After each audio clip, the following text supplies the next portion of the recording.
Though life for most is usually mapped out with the ideas of their future, some are not given this opportunity. Some must go day by day and see where it takes them. This is the case for many men and women who serve and protect our country. One veteran in particular who has had to live with this type of lifestyle is Joseph Lamont, Specialist 4th Class who served in Vietnam as a light weapons infantry, RTO, and unit newspaper editor. Born on July 3, 1948, Lamont was born into a large family. The Lamont family consisted of his father Joseph, his mother Mary, his 3 brothers, Mark, Gary, and Kevin, and 1 sister, Mary Beth. Lamont, who was always a hard worker, attended school at Mother of Grace in Hazleton until 6th grade, then moved to Greevy, a junior high school that no longer exists, Hazleton High School, and once graduated, attended college at Penn State University. Starting when he turned 13 after his school days, Lamont would go to work at the family-owned grocery store with his father and help with different tasks needed. When asked about work later on in the interview, he stated that work in the military and in general, so a lot of times it got to be interesting because you would learn stuff. Once moving to college, Joseph Lamont continued to work in between classes for the benefit of having money that would go towards his tuition. As he got closer to the end of his college career, Joseph Lamont learned that there would be a draft early in the year. Joseph Lamont recalled the moment he knew he must enlist was when I knew that when I graduated from college, I was going to get drafted. And since I didn't have time to get a job or do anything, I just volunteered for the draft. So I was 6 days after I graduated from college, I was in the Army. When leaving for the service, Lamont left behind everyone in his family except for his father, who had sadly passed away the year before. He would leave to follow in his father's footsteps and join the Army. In order to get to his initial point of entry, Lamont shared that it was probably about a 3-hour bus ride to southern New Jersey. This is where he would spend 8 weeks at basic training, learning the basics of living and working in the military. After basic training, Lamont went to Louisiana where his infantry training began. There he would learn how to use his weapons, read maps, and how to use a compass. He stated that eating and receiving seconds was the best part of training because you would get really hungry and you could go get seconds. During basic training, Lamont shared how he was in good shape from lifting weights and running, which made training easier.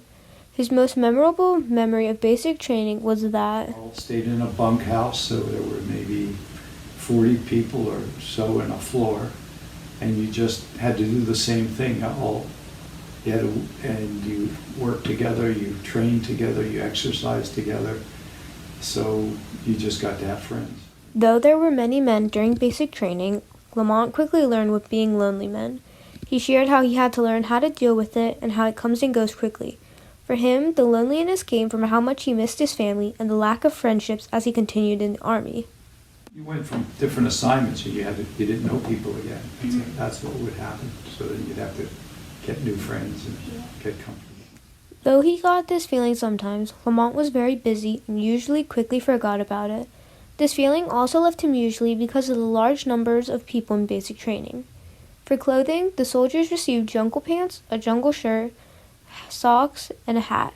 They didn't wear any underwear. He learned how to own and operate many guns, including an M16 machine gun, a grenade launcher, an anti-tank weapon, and an M50 machine gun that he only used one time.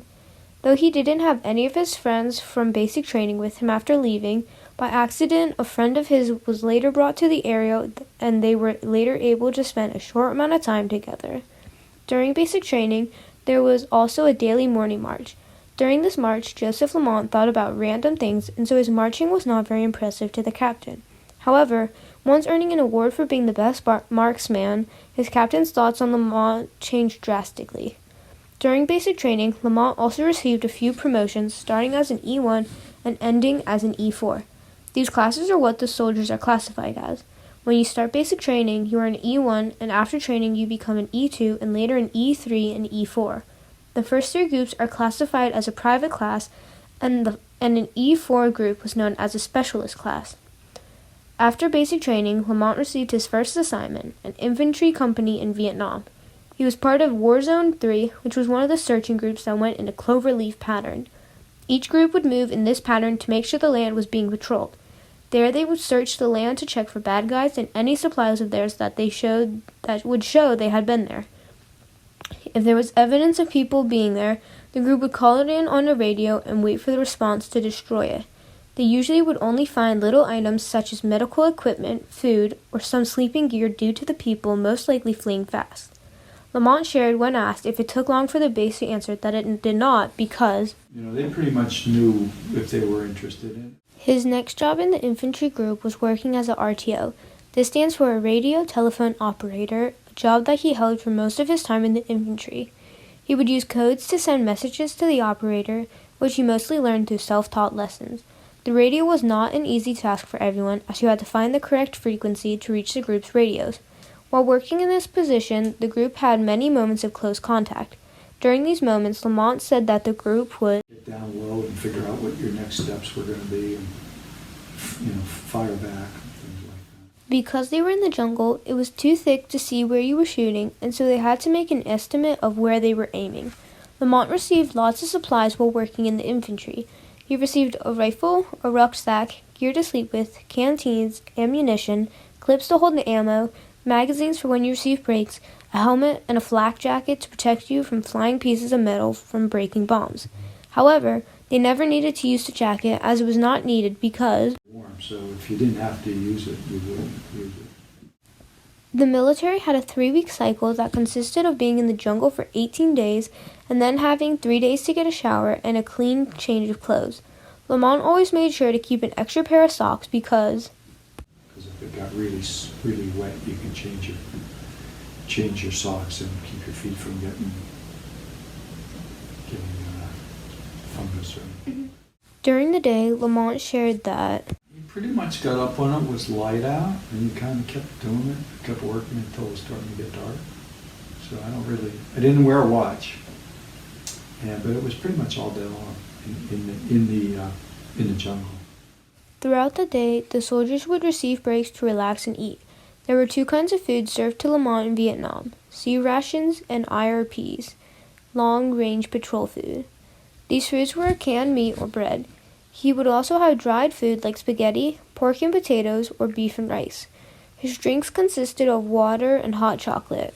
Pork and shrapnel was not very tasty. My favorite was the beef and rice, but if you didn't get enough water in it, in the middle of the night you would wake up and drink like almost a quart of water because it was starting to want to take the water from your belly to make the rice.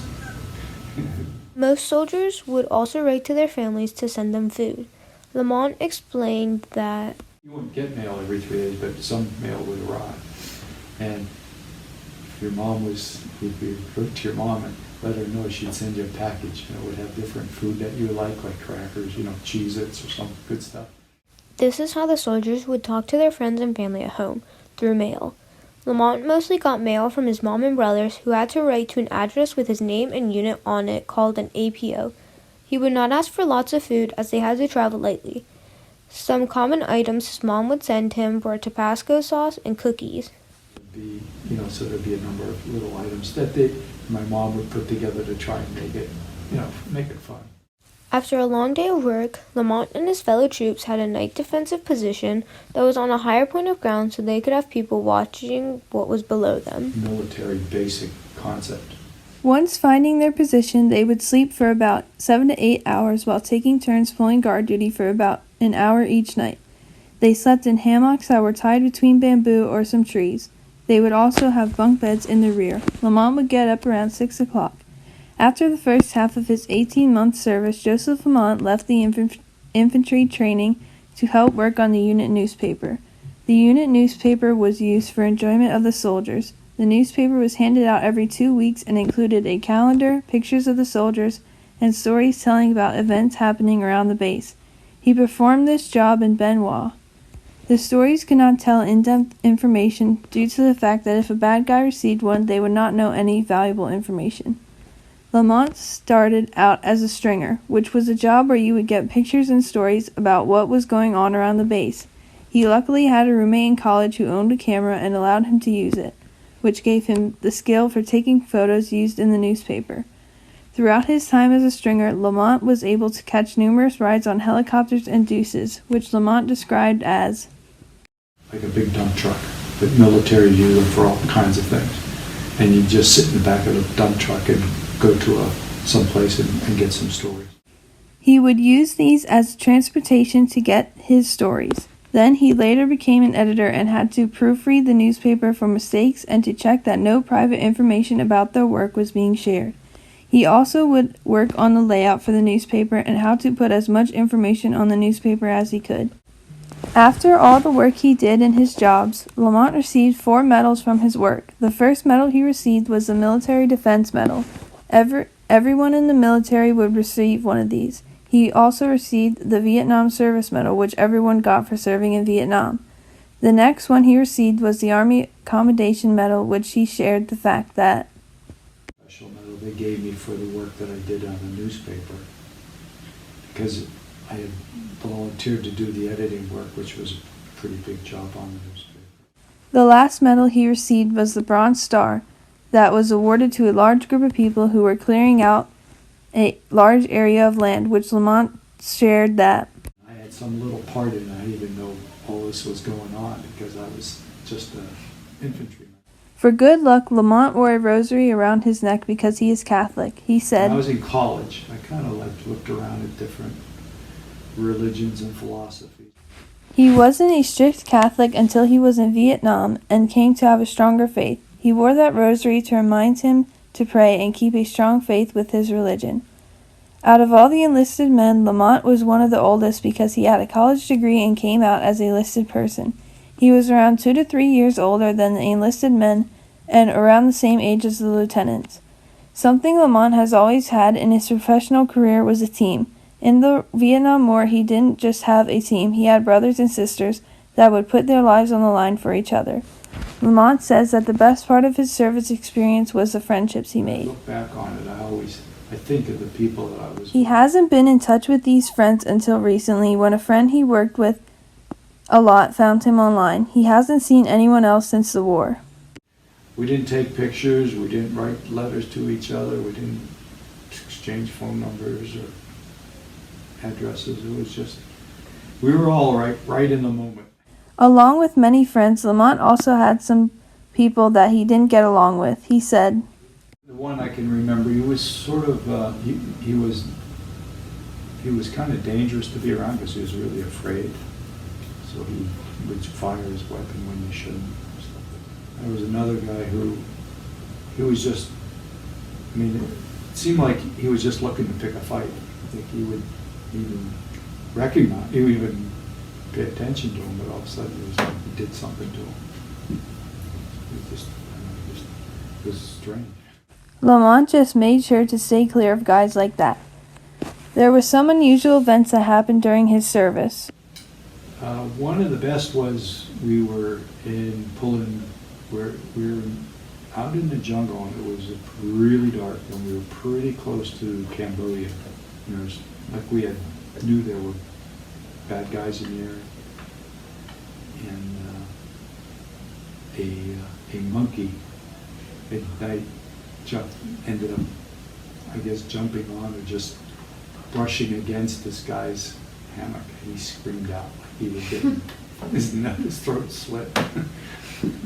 It was so funny because we were being so quiet, so, being very, you always had to be real diligent about light at night. So if you had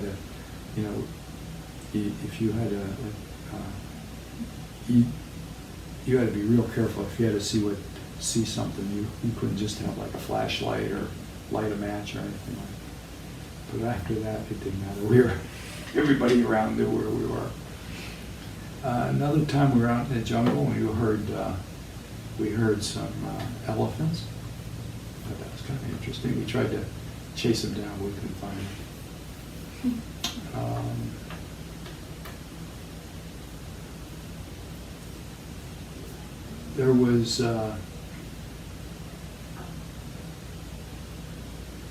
There was a certain time in the year when it was very dangerous. It was called Tet, which was the Chinese New Year. And some of the worst battles were done during Tet. Well, the year I was there at Tet, nothing happened at Tet, which was good because the war was winding down. But I was way out in the jungle, and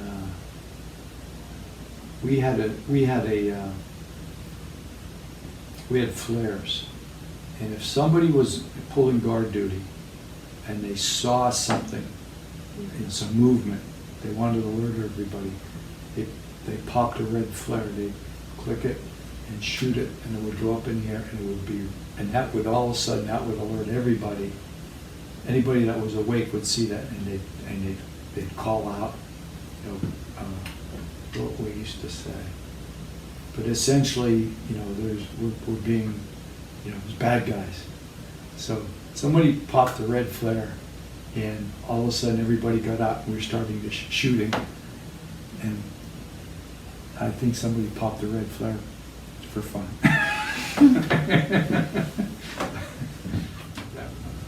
I knew that it was a certain date that I was going to leave. So you make sure you say goodbye to your buddies. And then I was in Benoit, and I had to get on I think it was probably a bus or a Jeep, I forget. After that, he flew on a plane through Japan to Oakland, California. Then he had to go through processing, where they ask you questions, give you physical exams, and pay you. Lamont was handed the money because he didn't have a bank account. When Lamont arrived home, it was Christmas Eve, and his family welcomed him back with signs and blaring music. He had ordered stereo equipment and shipped it to his family for Christmas, so they had it set up for when he got home. Unfortunately, Lamont was not very celebrated within his community when he got home. He went to a club for veterans, and he felt like he didn't fit in because all of the World War II veterans were there. They weren't friendly to me, so I drank my beer and went somewhere else. Readjusting to civilian life was easy for Lamont. I think between the fact that I never did anything that I really regretted, but I was fortunate because I was never put in a position of having to make difficult choices. After he got home, Lamont started looking for work, but it was hard because the economy was not very good at the time. At first, he did some construction work, and then he went to night school and did courses so he could teach. He also got a master's degree in writing. The GI Bills paid for all of his education. Even though Lamont didn't want to enlist in the military, he still did because it was his duty. I came in and I did my duty, and I think I did it in a way I could be proud of, and I would hope that others would be able to say the same. Lamont's war experience changed him in many ways. Being put in tough situations made him become more confident and mature. It also taught him that there's value in discipline. Lamont likes to say, If it didn't kill you, it was a good experience. Years later, Joseph Lamont would meet his wife, Mrs. Lamont, and begin starting a family of his own. His new family, now consisting of his wife and 3 daughters, continued to grow from his daughters having children. Mr. Lamont now spends lots of time with his wife, his daughters, and 7 grandchildren doing many fun activities. When he's not with his family, he continues to deepen his faith and belief as a Catholic. We are very grateful to have people in our world such as Mr. Lamont to serve and protect our country. Without them, we would not be able to feel like we are always being protected and are safe. Thank you, Mr. Lamont, for everything you have done in order to protect our country.